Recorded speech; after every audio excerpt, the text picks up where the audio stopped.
So now you have to pay reciprocal tariffs on the non-declared steel and aluminum content. That wasn't expected. That was out of the blue, and they added some extra tariff numbers, which now it looks like maybe they pulled back on. There was some done a mistake, and it's so you get these pieces of information sequentially, sometimes not always in the right order, and you're supposed to rip and run and figure out what to do with it. I mean, who can run a business, right? Who can make a compliance decision in that world? Before we get started with the show, here's a quick word from our sponsor, Global Training Center. As trade compliance professionals, you want to make sure that your procedures and documentation are completed as correctly as possible to avoid any delays and possible fines. We provide a range of trade compliance courses that will fit your needs.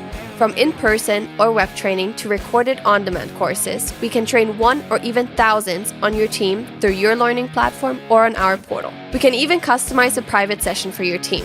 Go to globaltrainingcenter.com to find out more. Folks, we're in for another show at Simply Trade Podcast. Lalo Solorzano and Andy Shiles here, and I'm going to tell you, we are in for a good discussion today because we're going to get to have a talk, if you will, with one of my favorite folks. Really, actually, his wife's even better, but we'll settle for Jeremy here. Hey, I know where I stand. Don't worry about it. There you go. But Lalo, I'm excited. You got this guy booked for us and all that. Before we get going too far on this, but what seems to be the latest on from your perspective on the Global Training Center and anything with the courses, anything that's seems to be a hot button that people are signing up for? I don't know. It's mostly everyone wants to know what they can do with whatever is going on with the current trade situation. I guess trying to keep up with everything that's going on. We hired Cindy Allen to put together a program that can help with that. But I guess what I try to tell people, I mean, it's not really trying to understand what you're doing today or what's going on today. It's mostly going back to the basics and learning and understanding the foundation of everything, like knowing how tariffs work and making sure that those tariffs, what I mean by tariffs is tariff numbers. I mean, like classifying your products correctly, having a solid foundation there instead of just throwing a number at a product because you think it's okay or someone told you that that's the right number. Free trade agreements. Go back and revisit that, things like that those are all foundational and things that we always like to teach. And they'll hold true whether it's an aggressive trade environment like now or a little bit more chill environment like it was in the previous administration or whatever, and something in between. It doesn't matter, that's just been our perspective, so that's what we're seeing right now is people coming to us on that. And, we kind of just trying to talk them off the ledge just per se. People get a little anxious and all. I will say to our listeners, listen, especially if you are in upper management or in any kind of management role, you need to make sure that you got a solid foundation with your people, that they are proficient with knowledge and skills. And so that, get them trained, let them do recurrency training, all that kind of stuff, so that when you're in the heat of battle of a situation and something comes up, that's not the time to go, well, let me go back and start learning here and all that. You need to get these people prepared now so that when the appropriate situation comes up, they can step up and deal with it. So anyway, Lalo, thanks for that. And I will say we have now, again, I mentioned one of my favorite people is Jeremy Page from Page Fura. And he has his lovely wife was Shannon Fura, and they have the Page Fura Law Firm, trade attorneys up in Chicago. You're still up there, I assume. All righty. So we're going to get to talk to Jeremy today and pick his brain on a few things. Welcome, Jeremy, once again. You've been on the show several times and just love you to death. You've got a fantastic family, and I'm so thankful that you're on with us. You're good friends with Lalo and me both. So, Yeah, no, thank you guys for having me. You talk about being on multiple times. I'm not quite to the SNL 5 spot, right? That's the when you cross that threshold of Saturday Night Live. You've been there 5 times. Yeah, but we don't have any musical act with us either, unfortunately. They're all booked. We tried, but although I don't know if I'd be playing anything uplifting or spiritual or what these days, given everything going on. But yeah, thank you for having me. I look forward to it. Well, so what seems to be, I mean, everybody's sick and tired of the tariff talks and all that, and they're stressed out to beat 60. And yet at the same time, have you seen some things going in going, what were they thinking? Or what is like, oh my gosh, it's like, it's like, don't do that. Don't do that. So you're starting with a lob, right? A nice, easy, slow pitch for me to hit. But this one I could hit pretty far, I think. Yeah. I mean, look, we're all living this dream right now. Mm-hmm. There's no doubt about it. I think your one point earlier is so critical that, we always talk about the need for an educated community, right, within your organization. And it's not just your trade compliance people. It's the functions beyond, not to make them experts, but to sensitize them and make them knowledgeable at some level. And, a lot of times other functions would pay kind of short shrift to that, right? Yeah, that's not my role, blah, blah, blah, blah. No, we would just be like, hey, give us 30 minutes, tell you why purchasing is important or accounting is important, how you overlap with trade, any other function. And, you get some receptivity to that. And you do that and you'd say, why don't we weave something into your procedures just to say if something happens operationally, reach out to trade, this and that, and a lot of it fell by the wayside. Of course, today we're in the exact opposite world, right? Everyone wants to be engaged. Everyone wants to be an expert. To some degree, they're relying too much on things like ChatGPT to find an answer, which is really scary. But at least tariffs with a capital T is everywhere, right? I mean, when you see the Wall Street Journal masthead and there's a whole separate section that you call tariffs and you click and, everything emerges. It's, every day on the front page of every paper, there's tariffs. I mean, the commercials online, like who is it for? WeatherTech, right? Their products are made in the US and they had a picture of if you've seen the commercial, it shows all these ocean going vessels out in like some port, they're all docked out there waiting to come in. And it goes, these ships have 2 things on them: goods coming to the United States and tariffs. They go, our products, and then it flips to them. Our products are made in the USA. I'm not challenging that assumption, but presumably it's all US sourced, all whatever, the requirements for made in USA. But it's just to see, this, and how many articles or advertising do you see now? Buy now before the tariffs go up, right? I mean, it's amazing. That's the big one now. It's like, you better buy them now before, the next shipment coming in, right? All the lumber, they're waiting for the 232 to drop and things like that, right? So hey, it's time to do your home improvement project, get out there, And so, but it's healthy in a wonderful way because it does bring us to the table. It's exhausting in another way, right? When it comes down to it, right? And I the real challenge, of course, is the speed with which things are being implemented, right? I mean, we got a telegraph steel in one of the best, most recent example, right? You got telegraphed on last Friday. Was it last Friday or the Friday before? No, I don't know. I can't remember. When, President was at U.S. Steel and he announces kind of on the run, we're moving up to 50%. And then they come back and say, okay, it's going to affect June 4th, right? So I guess it was last week. So, everyone's waiting. What's it going to mean? Is it really going to happen?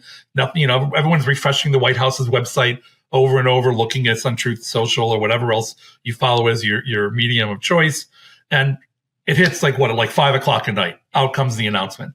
5 o'clock, June 3rd, going into effect. This is 5 o'clock my time. So like 6 hours later, this is going into effect. And guess what?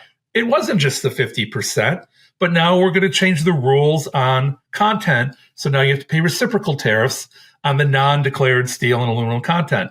That wasn't expected. That was out of the blue, and they added some extra tariff numbers, which now it looks like maybe they pulled back on. There was some done a mistake, and it's so you get these pieces of information sequentially, sometimes not always in the right order, and you're supposed to rip and run and figure out what to do with it.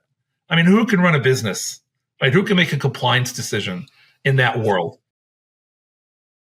Well, to your point, this is one of those where all companies, I mean, around the world, quite frankly, but all companies have had where, you've had your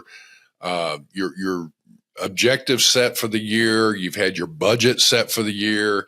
You've got everything going, and everything in 4 months' time has just been completely destroyed. And so now everybody's in this shock and awe and trying to figure out, it's like, you know what? You got to be able to be adaptable here. And it's really I guess I come back to you've got to focus on what is your fundamental focus of your business, and make sure you got a good solid foundation. And then with all the other stuff, yes, it's affecting you, but you've got to be agile to handle this stuff. And it's really put a lot of businesses in, dire needs. I think there's been, this a freight recession, if you will, in the trucking industry and whatnot for the last couple of years, actually. And there have been a lot of trucking companies that have gone belly up. There's been some regulations that I personally didn't care for, but we're seeing the effects of it. And so there are companies that are either filing for bankruptcy or they're literally just closing the doors on the trucking side of things. Well, we'll see how all that pans out, or if there are others that are strong enough to absorb all that. But I don't know what the impact here is going to be. It's going to be interesting. Yeah. When you look at public companies, I mean, they've pulled back on their projections, right? They said that tariff uncertainty has limited our ability to forecast, so previous projections of quarterly growth and sales, of profitability, top line revenue, they're a lot of them have pulled back on what they, because they're also worried about somebody saying, well, we acted on your public information, right? So we've seen a lot of that change over the uncertainty. We have the constant battle of, will prices go up or not? Some companies have been very public about the fact that we can't absorb all these tariffs. The ones that are saying selectively we can't. Some of them are hedging their language. So I mean, there's uncertainty for everybody, uncertainty for the markets, and certainly for the people who are investing in companies, uncertainty for trade, for compliance, for everything. And that's the one positive, and the biggest positive to me is at least there's understanding at the C-suite level of the challenges that are being confronted by the compliance people, right? We're not in the, there was an environment where compliance was just considered as a cost, right? You don't add any value, or someone would, you get the one-time hit on drawback, right? You set up a drawback program, you get the 3-5 year look back, all this money comes through. They're like, oh my God, we're going to count for this every year. We're like, time out. No. That's a one-time look back. We don't set that as our baseline every year anymore, so, but that was like when it was considered like accretive compliance. So, now at least, we're seeing C-suite people more say, all right, I understand there's uncertainty. I know that we have risk. To give me your best sense of where you think things will head. Right. Well, and to your point, 4:55 p.m. Here's what my answer is. Well, and to your point, though, that's where I see that, Jeremy, is that the import-export compliance folks have become more strategic now in their, I guess, planning discussions and whatnot. And but here's something that I also will say. What I see in this is, all right, everybody talks about the angst on some of this and the changes, but I see some phenomenal opportunity. Now, I have always said, and I think most people agree, U.S. goods have not been treated fairly around the world for decades, no question. I've seen it with, whether it's, high tariffs on U.S. goods or non-tariff trade barrier type stuff and all of that. What I see now, there are a lot of there are a lot of countries that are looking for U.S. goods to try and, increase their purchasing of that in this trade negotiation. But, one of the things I see is any manufacturers, especially in small towns where you have small factories of different kinds of widgets. It could be plumbing, parts and things, electronics. It could be, parts for rail cars and things of that nature, or whatever it is. Aerospace parts are really big and all. But I'm talking the smaller towns and whatnot. The point being is I see opportunity where they have been focused in the past predominantly in just U.S. domestic economies. There are countries now open it up, and I see opportunities for U.S. exports. Right. Yeah. Well, I'm on the Illinois District Export Council, right? So, the decks are set up all around the country. You're appointed by the Secretary of Commerce. It ties up to the National Association. And that organization's role is specifically to help small and medium-sized businesses find opportunities for export markets, right? So they do, tied to the commercial service, all kinds of trade missions and introductory meetings. Countries come here looking for different types of products and things. So without a doubt, there are opportunities there. But, it doesn't happen overnight because a lot of companies, first of all, a lot of companies who will do it, if they go anywhere, they'll first consider Canada or Mexico, right? They're going to go something that's more proximate, not have to navigate the oceans or air or whatever the consequence is. But there are companies who are doing that. The challenge for some, particularly smaller companies, is can they get there before the tariffs kill them? And we've got, I can tell you from, in the Midwest, and, there's so many small feeder companies that maybe do a specialized stamping or a casting or some kind of a smaller assembly that they can do nimbly with a workforce of 10 or 12 or whatever. And a lot of these were entrepreneurs, right? They were in a bigger company. They broke off, started their own thing. They saw a way to improve on a product, and they've created a nice niche for themselves. Steel and aluminum comes in suddenly at 50%. I mean, they were barely absorbent 25, if that, right? They don't operate on big margins, these companies. They're very small margins. And, and so we've definitely seen some companies who we've tried to help navigate either through getting exclusions historically, whether it was a 232 or a 301 or what have you. They've had to close the door because they don't have the capacity. They don't have the built-in either one to negotiate prices. They don't have the market position to do that, right? They don't have leverage over their supply chain, or they just don't have the built-in capital to let them do that, or even to bring production back here, right? It's an investment to create a line, and there should be, whether they use like an SBA cutoff for small business or whatever, there should be like a floor below which these tariffs don't apply for certain types of companies, because that's the growth industry always. The smaller companies, right? I mean, they're everywhere. So I agree with you. There are great opportunities for those companies to maybe take advantage of outbound markets. And, there are tools to help them do that. But can they get there? It's like a race, right? It's a race of, as the money comes out, do I have a way to reinvest to help me do those things? And I don't think there's just, between the immediacy of the implementation and the lack of recognition of that pervasiveness of the small industry and small supplier sector and the need to protect and help them, those are the two pain points that are so difficult to overcome.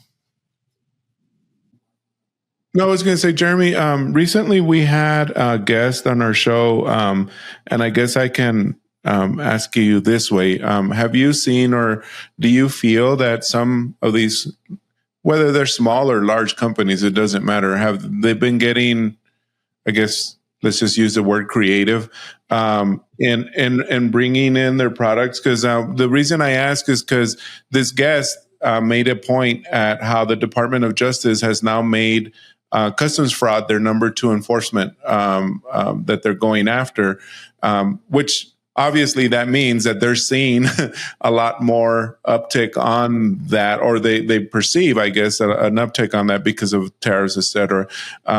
So I don't know, I guess just any sound advice or anything that you might have seen that, don't let this happen to you type. Yeah, right. So, I mean, I'll take your last little side comment. The hard thing for a lot of companies is it's not like the export where we have, don't let this happen to you, right? We have a publication that's updated constantly that gives you really nice anecdotal evidence to say, hey, here's the risk if you do X, Y, or Z. On the import side, penalty actions aren't publicized, right? I mean, setting aside if we go to DOJ and criminal or False Claims Act, there are definitely increase in those circumstances where we're seeing that happen. So there's some ability contextually for, compliance people to say, if someone were to propose something that would be a little sketchy, I'll take the negative version of creative that you said earlier. There's some ability to say, here's why we don't. In my world, like most of our clients have been with us for 15, 20, if not 30 years. That's not that's not what our clients are trying to do. Are they being creative? No doubt about it. But they're being creative within the bounds of what they can do. Create simple creativity. Can we renegotiate a price? Can we help the supplier absorb some of the cost? But then we have to ask the question, are they related or are they unrelated? Because if they're related, it's a different dynamic as to whether it's still a fair price, right? An arm's length price for customs valuation purposes. Can we look at first sale? I mean, everybody and their cousin is pitching first sale these days. And there are definitely opportunities if you're structured correctly.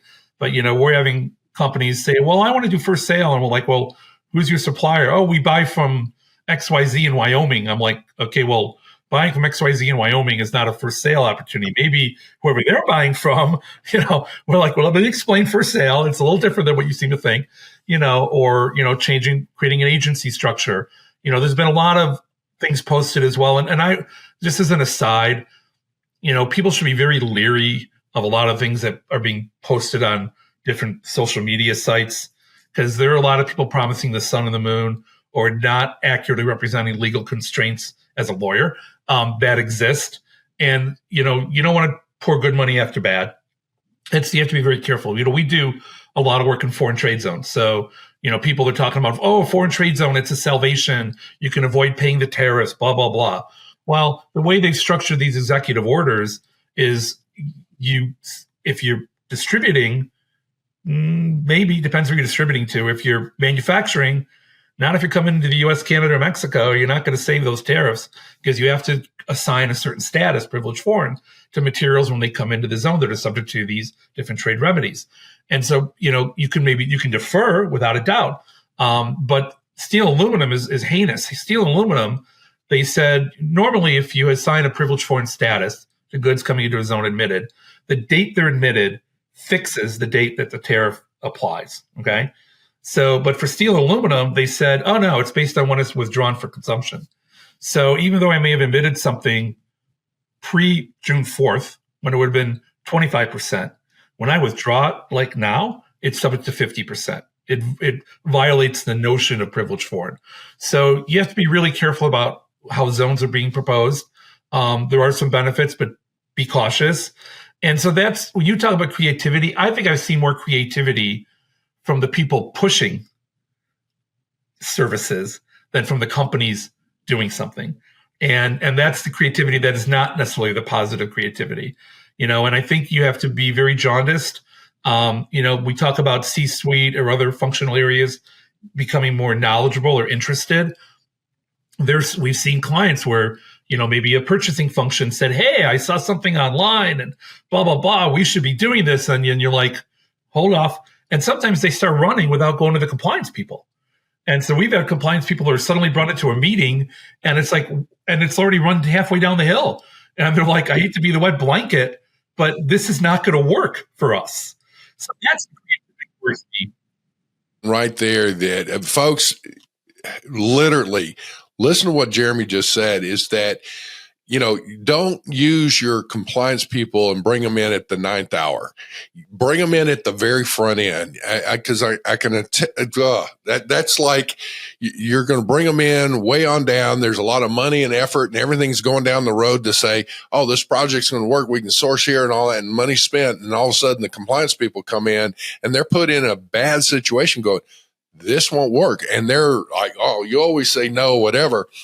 And then you've got a scenario where you're going to have pooper scoopers at the end of the parade trying to clean that up.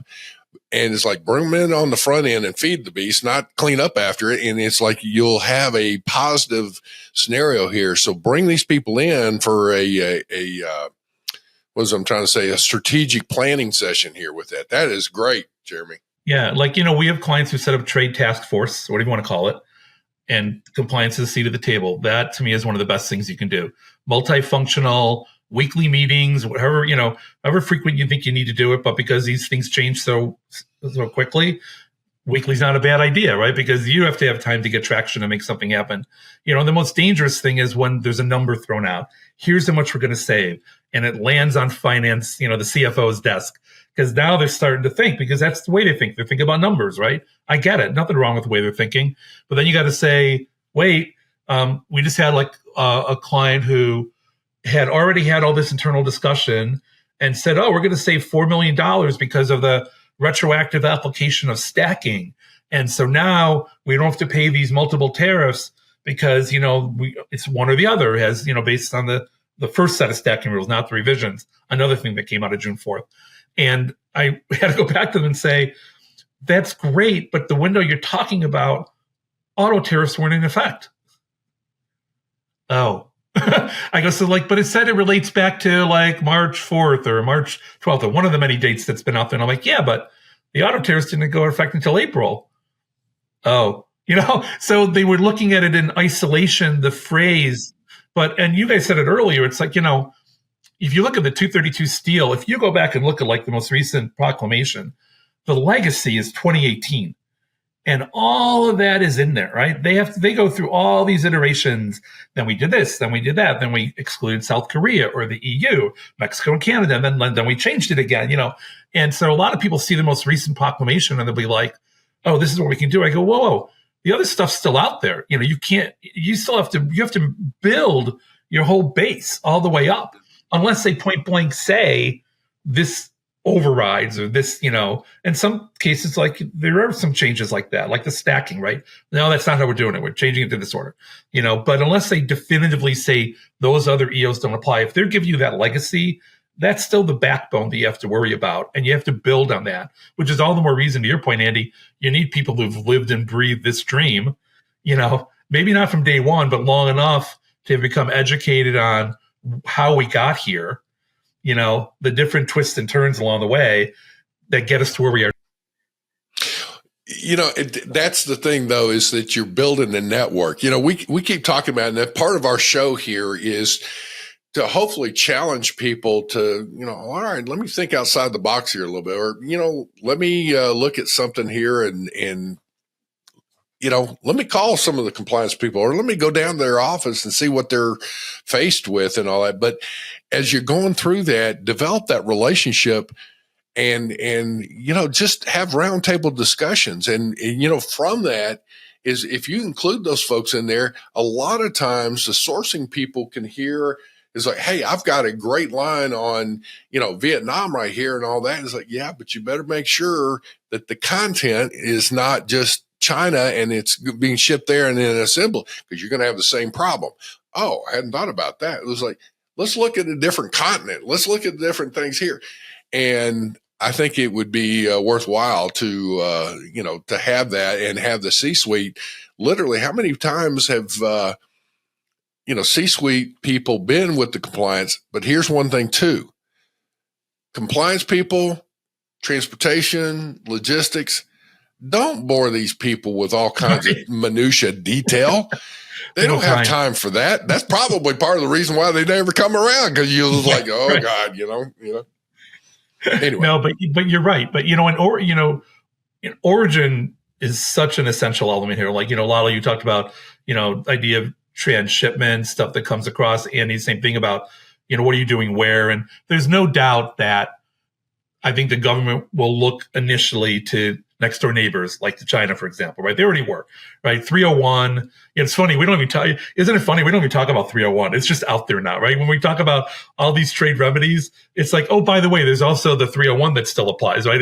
We're so absorbed in all the 232 actions and now IEPA that we all just kind of have moved on from 301. It's like the poor stepchild in the closet we let out for dinner on Thanksgiving.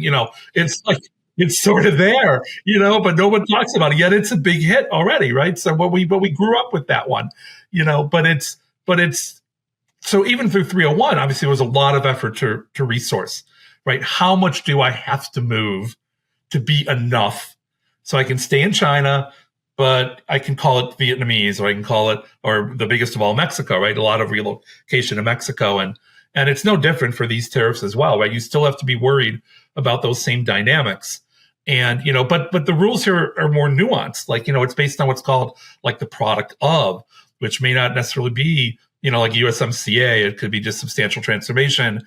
What does it mean? There was one of the EOs, and I can't remember which one now, where I think there's two where they have language. One said substantially finished in the United States. I don't know if it was auto. I just can't remember off the top of my head. And I'm like, what the hell does substantially finished mean?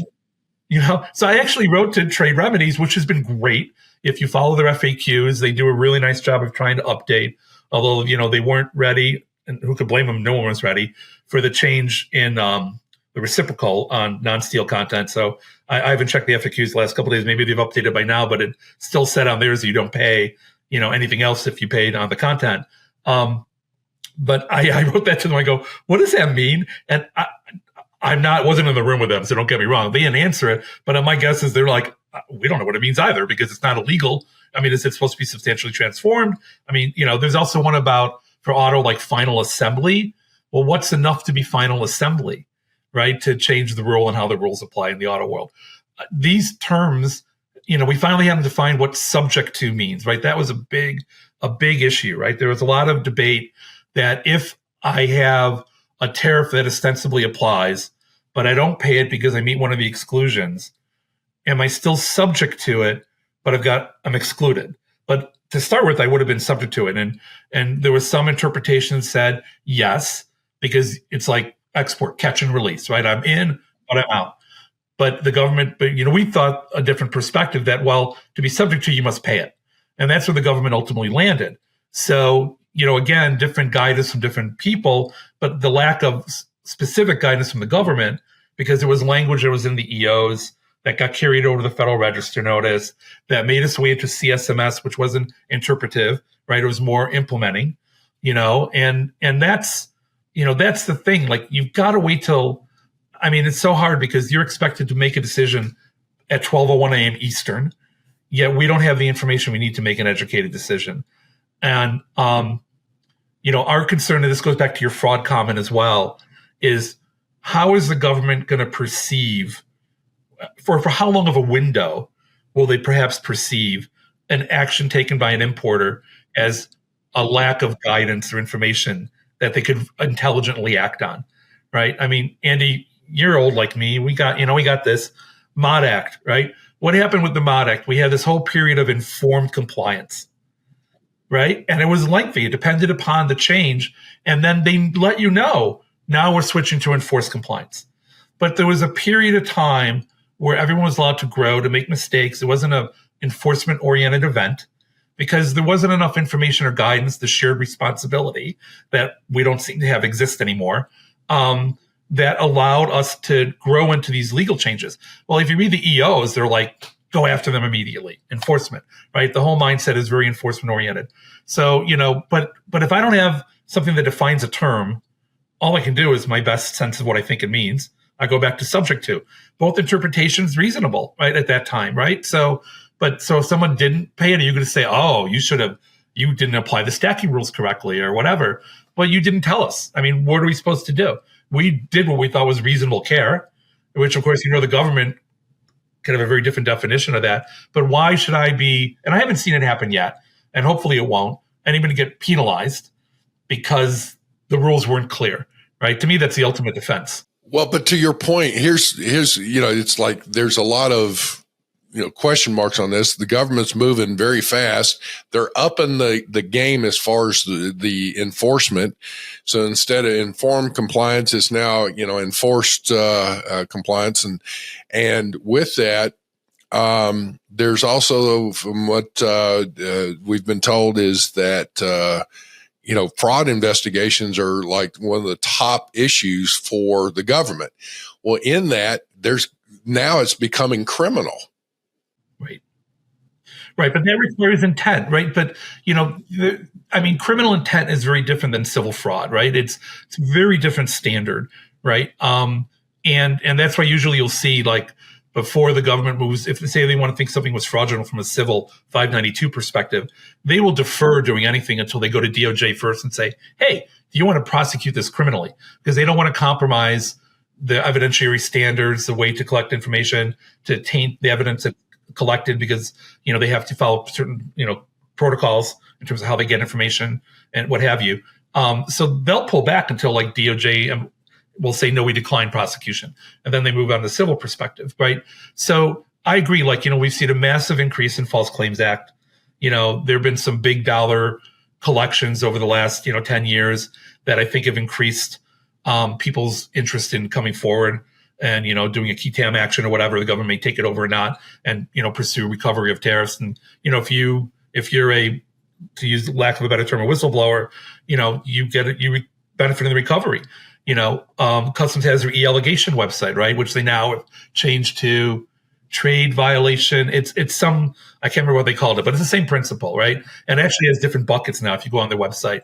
Although it's interesting, at the summit, the CBP summit, they were talking about this, and I wasn't in this session, so I heard it anecdotally, third party, but that they were talking about people who would post these allegations. And you can either post anonymously or you can post it to your name. If you post it to your name, you'll be able to track what happens with your allegation. If you do it anonymously, you lose that visibility. So the gentleman from Customs made some comment apparently, and hopefully I get this right, that, if you decide to post an allegation and you identify yourselves, recognize that we may look at you as well.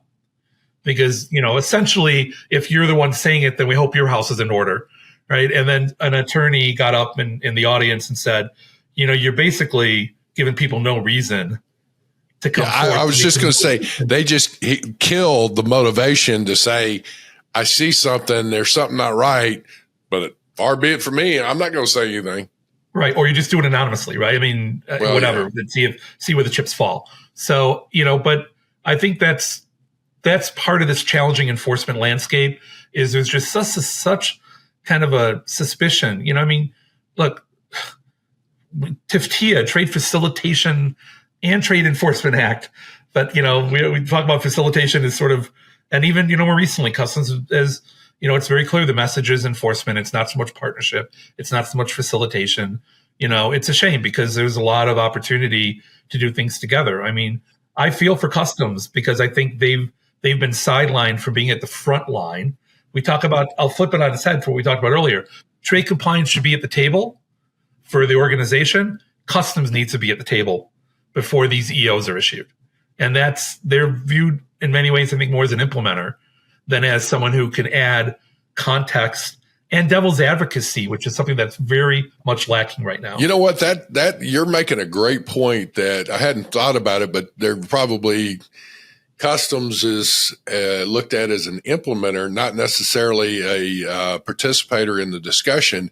And CBP would be a good one on, here's an idea. Well, here's what the impact would be, and being able to provide guidance on that. But look, practical implementation. They're now increasing the number of lines on an entry line from 8 to 32. Right. I mean, because these individual goods coming in could have so many attributes now that, right? So they're rolling out increase to 32 lines. But to me, that's something you would want to have Customs say, guys, you're rolling all these things out. We need to change our system so we can even accommodate that, right? So right now we've got to split entry lines into different attributes. And I mean, that's not a minor consideration because it goes back to collecting the revenue, right? That's what it's all about, right? So if you don't have the tools in place, how do you even effectively implement what you're trying to do?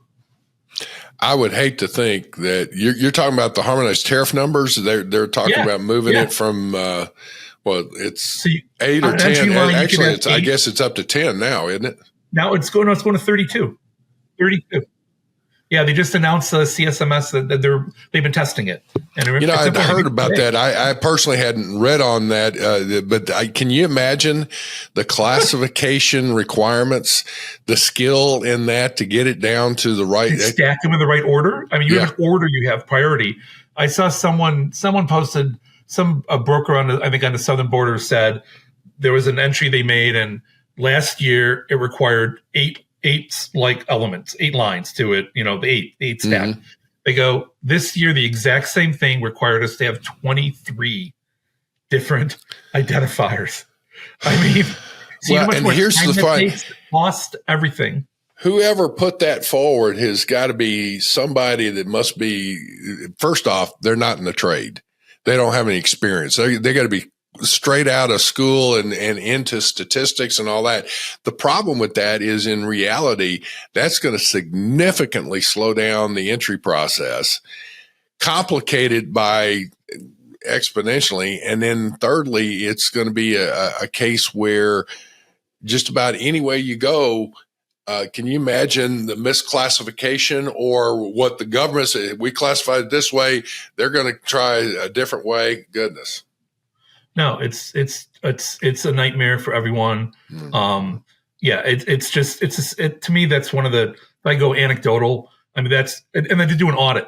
How do you audit that as a company? I mean, how do you give them the data, to give the broker the data, say, no, on this line, we have 12 cents of aluminum content and 43 cents of steel content.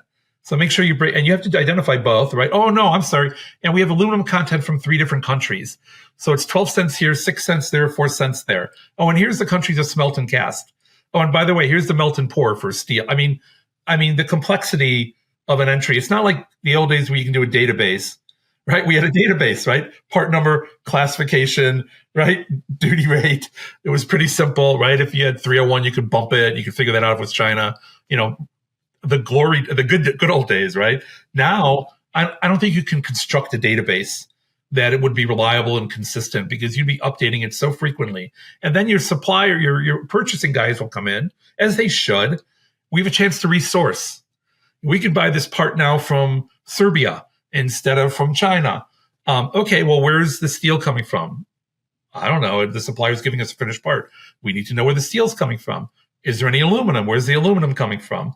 Not only were they coming from, where was it melted, poured, smelt, cast, whatever. I mean, the complexity of getting information, or you default and pay it 100%. To your point, let me just jump in here, because we're going to run out of time here. But I was going to say, Jeremy, part of this is why companies need to be involved in trade associations to really help look at some of these things, and then push back and say, this is what the impact is, whether it's positive or negative or whatever. Mm-hmm. Would you agree with that? I think there's a level to which trade associations can go, and then the challenge becomes there become different interests for companies at some point, right? Because of their different footprints, right? So and because you have competitors in the same association, right? They're not competitive from an association perspective. They're definitely common interests. I mean, I think no one would disagree that we need to slow the ship down, right? I think that's a common platform, increasing to 50%, and for the most part, companies but we have companies who import and are domestic, right? Even the steel aluminum sector, right? I mean, they're not consistent with their views, and the unions aren't consistent with what they think is good or not good, and within that framework. So I think associations can be very powerful. They have a better seat at the table oftentimes because of their broad representation. They oftentimes get an opportunity to be heard or speak that maybe a company doesn't. Or to the other part, many companies don't have a presence in Washington, so they have no government affairs opportunity directly, or they don't want to stick their neck out individually. And I get that, for sure. So I think associations, and there could be very great conduits of information. I think it's when you get to the hardcore advocacy level, it could be difficult because we'll have a splinter in terms of where the interests lie. But I agree with you, Andy. There is definitely some benefit to working with a group like that has broader visibility and accessibility overall. Well, Jeremy,